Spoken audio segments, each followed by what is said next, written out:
Back to what happened yesterday with the Bucks. They waived Dame Lillard. They still have to pay him close to $100 million to go away. And then he'll be free to sign with anybody after he heals from his Achilles surgery. Myles Turner goes from Indiana to Milwaukee. I think it's a great addition for them. Brook Lopez went to the Clippers, so they get younger and more athletic, I would say, with Myles Turner than Brook Lopez. But Dame Lillard has had an interesting career because he was one of those guys where you watched him and you went, wow, he's really good, but he doesn't play for a good team. 9-time All-Star. He was going to finally get a chance. He was going to get a chance to play in some big games. He was going to be in the playoffs with Giannis, and maybe he'd win a title. And then all of a sudden, they get an early exit from the playoffs. He was inconsistent. You had injuries.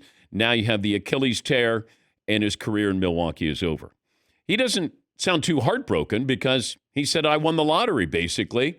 I'm going to get paid $100 million. I'm going to get $2 million a month to not do anything, and then I can sign anywhere I want. Now, granted, I think he's 36, coming off the Achilles. He'll be 36 by the time he comes back to the NBA, and he's going to be able to pick wherever he wants to go.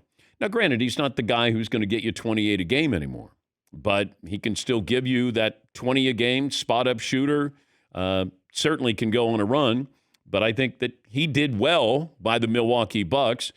The Bucks paying $100 million for him to go away. They get Myles Turner, but then I started to think about the Pacers. Now, if the Pacers had won the titles, I said yesterday, okay, we can deal with that. Halliburton's out for at least half the season, and we're going to lose Myles Turner. But we won a title. Well, you didn't win a title. Halliburton's out, and Myles Turner leaves and goes to a rival in the East. It almost feels like this is a gap year. Like we're going to survive. Feels like there are teams surviving in the NBA. The Celtics, it's 1 year. Then we'll get Tatum back. I don't know what they're going to be like this year. Feels like Jaylen Brown should be a dark horse MVP candidate because Jaylen Brown's probably going to get a lot of shots. He's probably going to try to average 30 a game for that team. They still have Derek White. Porzingis, to me, is not a big loss. You couldn't really count on him. But having Tatum out for half the year, they have a gap year, it feels like. Cleveland, they got Lonzo Ball because Darius Garland coming off toe surgery, but Cleveland is still the class of the East. Milwaukee will be better. Orlando is going to be better. Atlanta is going to be better. Detroit should be better. And you might have teams like Orlando and Detroit looking what happened with Indiana saying, maybe we can make a run like this. 76ers are still a mess. Don't know if I'm leaving out anybody else in the East, but you got a couple of teams that are, kind of taking this year off, or maybe the expectation level is going to be lowered. The Knicks are going to be there as well, although they still waiting to get a coach. Mike Brown appears to be the front runner since he's getting a second interview. I take back what I said when they fired Tibbs, that they must have known who they were getting. Unless they truly thought they were getting Jason Kidd, this hasn't gone well, hasn't gone as scripted. And they reached out to Dawn Staley, South Carolina head coach.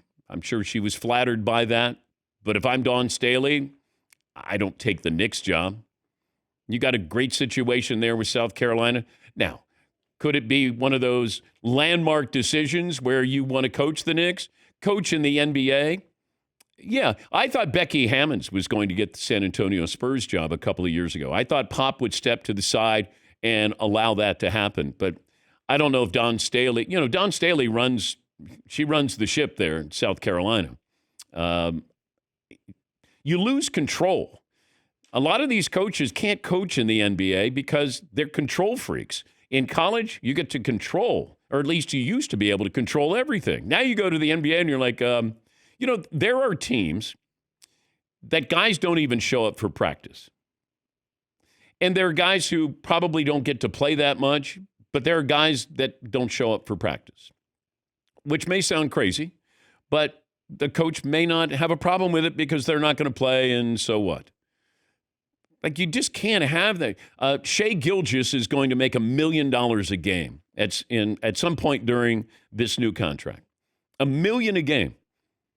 because he plays around 70 games, so he's going to make $71 million in a couple of years. You're going to get to the point where somebody's making $100 million in a season in the NBA. Not too far away. And if I'm Don Staley, as much as I'd love to be that first, I don't know if I want to deal with the NBA. You know, you had Jay Wright at Villanova. He wasn't interested in the Knicks. Coach K flirted with the Lakers years ago. You know, Danny Hurley is not suited for the NBA.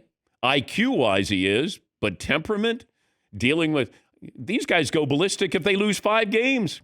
You could lose 5 games in 2 weeks. Can't deal with that.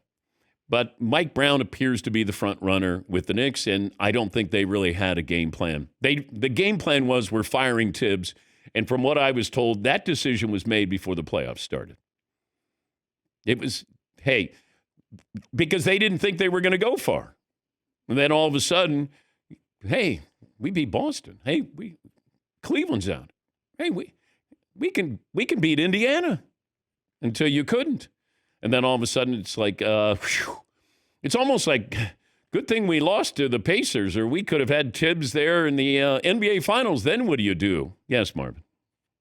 But with Dawn Staley, this is a good Knicks team. This isn't like David Fizdale going to the Knicks where they're just trying to, you know. You had a coach who went to the Eastern Conference Finals who got fired. I know, but the thing about Dawn Staley, if she goes there and she has success, she'll be all right. But even if she doesn't, she has her pick of the litter in college basketball, and she can always go back. Yeah, but she has her pick. She has the place where she wants to be. But then if she gets fired from the Knicks, she can go to UConn after Gino retires. Maybe that was self-serving. Sorry. Yeah. I can't imagine. Well, it's the Knicks, and I wouldn't want to deal with that kind of ownership where Tibbs, okay, what was the complaint about Tibbs? Oh, he works them too hard. Have you seen Dawn Staley coach? I mean, it's like Pat Summitt. She could have coached the men's team. Absolutely. But you can't sit there and say, well, you know, don't work us too hard. We want to be fresh for the playoffs. I don't know if Dawn Staley knows how to coach any different than she does at South Carolina. In fact, you probably coach less when you go to the NBA. Yeah, Paulie. I agree totally with what you're saying, that Dawn Staley is in a great position. However, the significance and impact historically of being the first ever women's head basketball coach in the NBA would be something I think culturally or historically, whatever word you want to use, she couldn't pass up. She'd be remembered for generations. Mm-hmm. And it'd be almost like she'd almost have to have internal and external pressure to take it. Yeah, but I don't know what her goals are. It feels like what she's doing now at South Carolina, she's trying to win national championships there, developing these women there. It's a great program. She's been successful everywhere she's gone. She's a Hall of Famer. But I can't imagine. I mean, it's nice that the Knicks did reach out. I would interview as many people as possible. If I'm an owner and I have an opening, I would bring in as many people as possible because I want you to tell me about my team. Doesn't cost anything. It's free. Come in. I want to interview you. Tell me what you see. Tell me what you think. Tell me what you would do. And I don't know why more teams don't do this. Yes, Marv. But I think the beauty about the Knicks right now, this isn't your dad's Knicks, where James Dolan was just ruling everything with an iron fist. They have Leon Rose. They have a really good front office right now. And you've seen that with the success that the Knicks have had lately. What happened? What happened? It went to James Dolan, and James Dolan made the decision to fire Tom Thibodeau. Leon Rose was Thibodeau's agent. He didn't care. Although he did get his coach a contract extension last year, so he got him paid. He did his job. Everybody got paid.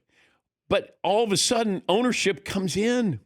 And then hey, just to remind you, I'm the owner. We're going to get rid of this guy. But if you think Dawn Staley would come in and coach the Knicks and not work these guys hard, now maybe she plays the bench a little more, but well, she couldn't play them any less, I don't think. I mean, it's nice that they did reach out, and I don't know if she took an interview, but hey, she's a great coach. Pat Summitt could have coached in the men's team. Becky Hammon. She was an assistant with the Spurs for a long time.